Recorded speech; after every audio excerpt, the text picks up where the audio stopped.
Innal hamdalillah nahmaduhu wa nasta'inuhu wa nastaghfiruh wa na'udzu billahi min shururi anfusina wa sayyiati a'malina. May yahdihillahu fala mudhillalah wa may yudlil fala hadiyalah.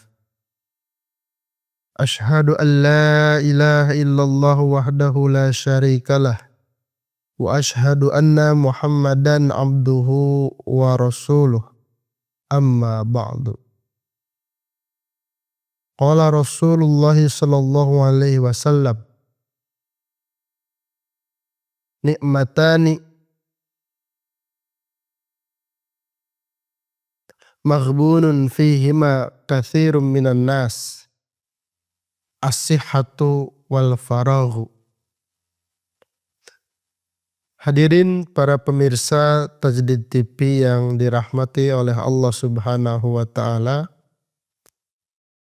Di bulan yang suci ini, alhamdulillah Allah masih memberikan kenikmatan usia kepada kita sehingga kita dapat melaksanakan ibadah di bulan suci Ramadan yang tentu saja kita yakini ibadah yang kita laksanakan di bulan Ramadan ini akan berkali lipat ganjaran yang akan kita dapatkan.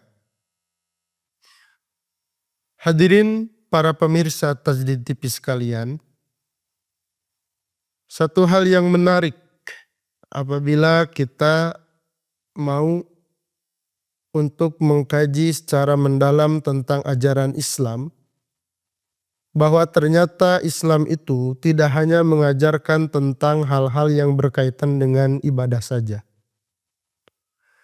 Banyak sekali ayat ataupun hadis yang justru menjelaskan kepada kita tidak berkaitan dengan urusan ibadahnya secara langsung, tapi justru menjelaskan tentang penunjang, tentang sempurnanya pelaksanaan suatu ibadah. Kita ambil sebagai contoh saja, banyak ayat yang menerangkan tentang makanan, banyak juga hadis yang menerangkan tentang pentingnya menjaga kesehatan.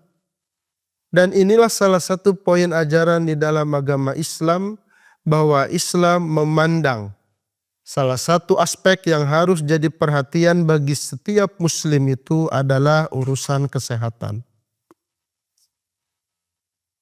Kesehatan adalah salah satu nikmat yang tidak dapat diukur besarnya. Akan tetapi manusia seringkali terperdaya dengan kesehatan tersebut.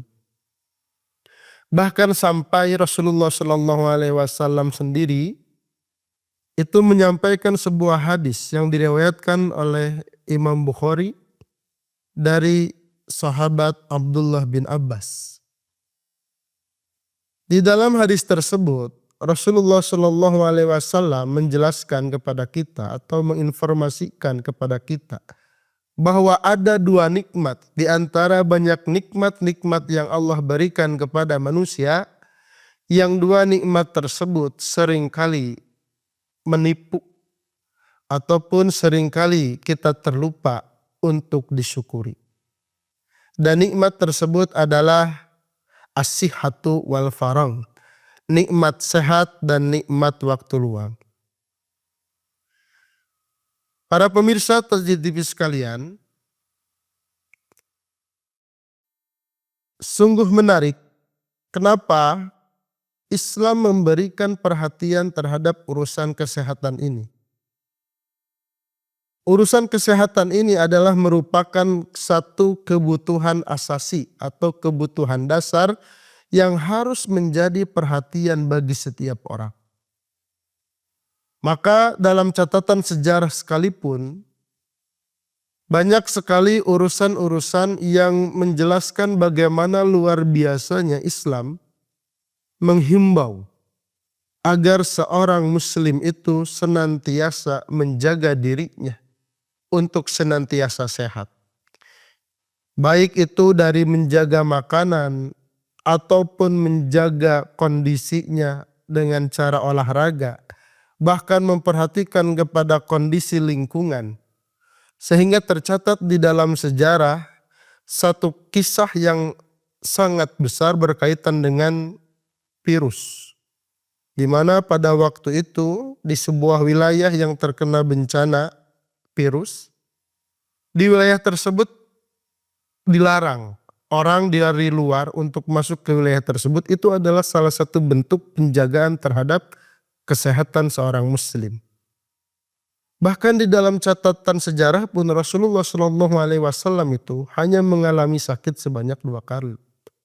Maka heran apabila hari ini seseorang yang mengaku muslim tetapi dirinya tidak memperhatikan kepada aspek kesehatannya. Heran apabila seorang yang mengaku sebagai muslim, dia acuh tak acuh terhadap hal-hal yang dapat menyebabkan sakit pada dirinya. Bahkan tidak sedikit ibadah-ibadah itu justru berkaitan dengan urusan kesehatan. Misal kita ambil salah satu contoh ibadah itu adalah ibadah haji.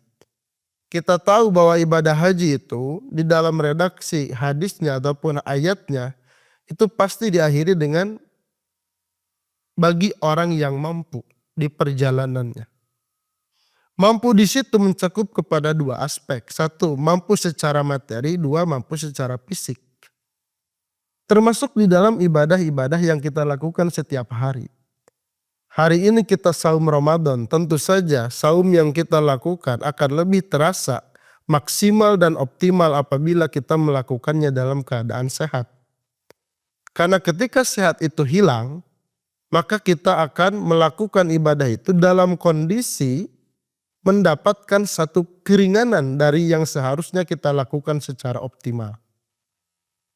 Contoh, ketika kita sedang sakit dan tubuh kita tidak memungkinkan untuk melaksanakan saum, maka kita diperbolehkan untuk berbuka. Padahal kita tahu bahwa melaksanakan saum di bulan Ramadan itu ganjarannya sangat luar biasa. Maka poin dalam hadis tersebut itu pada dasarnya menjadi isyarat bagi kita agar kita senantiasa muhafazatu, menjaga asihah terhadap kesehatan yang sudah Allah berikan sebagai nikmat yang sangat luar biasa. Juga termasuk kepada hal yang harus kita perhatikan juga adalah bagaimana kita menjaga sehat ini agar menjadi sehat yang dirahmati oleh Allah Subhanahu wa taala, yaitu dengan cara menjalankan berbagai macam apa yang telah Allah perintahkan sebagai bentuk taat kita kepadanya. Apabila sehat ini kita sia-siakan, maka hanyalah kerugian yang akan kita dapatkan nanti di akhirat. Apabila kesehatan ini sudah Allah cabut, maka hanyalah penyesalan yang akan kita dapatkan. Maka sebagai seorang muslim yang senantiasa mengikuti apa yang dicontohkan oleh Rasul, seyogyanya kita memandang sehat ini adalah bagian tidak terpisahkan terhadap kualitas ibadah yang akan kita lakukan. Ibadah yang akan kita laksanakan itu akan dilaksanakan atau akan terlaksana secara optimal apabila kondisi kita ada dalam keadaan yang sehat. Tapi apabila kondisi badan kita sedang dalam keadaan yang sakit, tidak heran apabila ibadah yang dilakukan itu tidak seoptimal ibadah dalam kondisi yang sehat.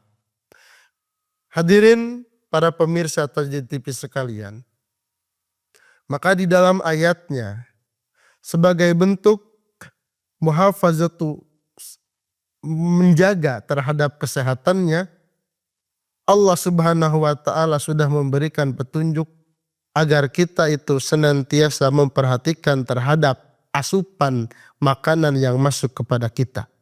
Bahkan di dalam hadisnya Rasulullah SAW menjelaskan bagi seorang muslim itu cukup makanan yang masuk kepada dirinya sekedar untuk menegakkan tulang punggungnya. Bukan untuk memuaskan perutnya, bukan untuk memuaskan hawa nafsunya, tapi cukup bagi seorang muslim itu makanan yang masuk kepada dirinya untuk menegakkan tulang punggungnya. Memberikan satu pemahaman mutlak kepada kita atau memberikan satu pemahaman kepada kita bahwa seorang muslim yang benar-benar memahami tentang ajaran Islamnya tidak akan menyia-nyiakan nikmat sehat yang sudah Allah berikan kepada kita. Mudah-mudahan di momentum Ramadan yang sedang kita laksanakan hari ini menjadi momentum kita agar senantiasa memberikan perhatian lebih terhadap hak-hak badan kita, agar ibadah yang kita laksanakan dapat dilakukan secara maksimal. Janganlah hanya karena hawa nafsu sesaat kita menjadi orang yang jorok dalam memasukkan makanan ke dalam badan, padahal Allah sudah mengingatkan fal yang zuril insanu ila ta'amih. Maka hendaklah seseorang itu memperhatikan kepada makanan terhadap asupan yang masuk pada dirinya sebagai bentuk upaya menjaga badan agar tetap sehat, memiliki kekuatan agar dapat melaksanakan ibadah secara optimal. Aqulu qouli hadza wa astaghfirullah li wa lakum. Assalamualaikum warahmatullahi wabarakatuh.